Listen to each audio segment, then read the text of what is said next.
This session gives a clear idea on how to resolve an inclined force into two different components.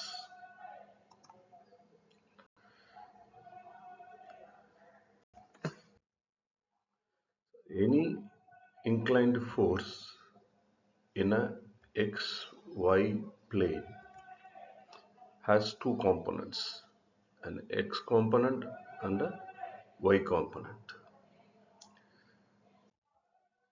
So here we have an inclined force F which makes an angle of theta with the x-axis.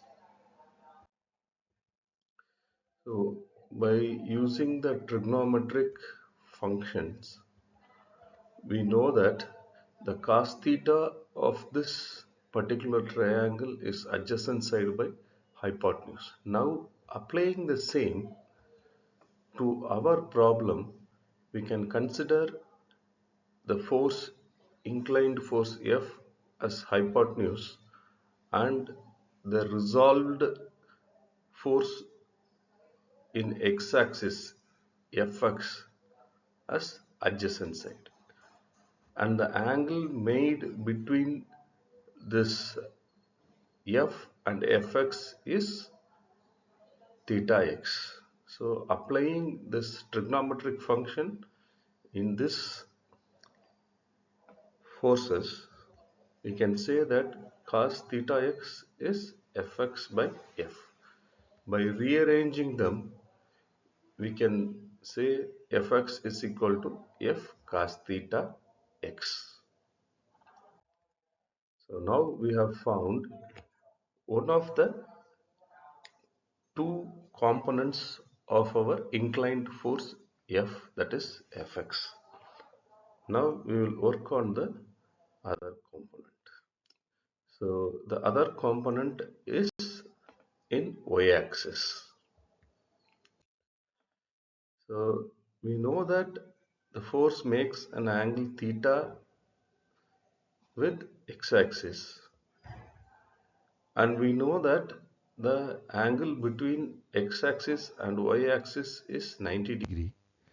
So the angle between force and the y-axis is 90 minus theta. So now again applying this trigonometric concept, we know that the theta y, that is the angle between force and the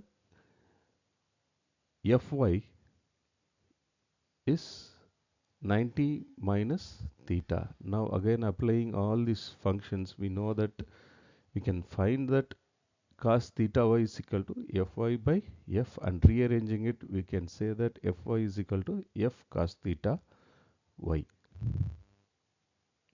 We can pause here a little to understand clearly how this has been applied.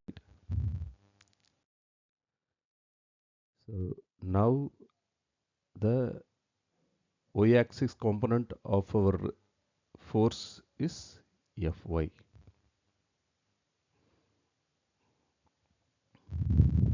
Okay.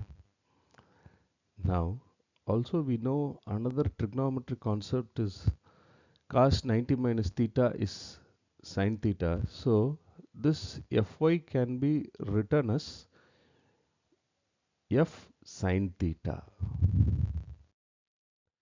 So the two components of our force are Fx and Fy, where Fx is equal to F cos theta, Fy is equal to F sin theta.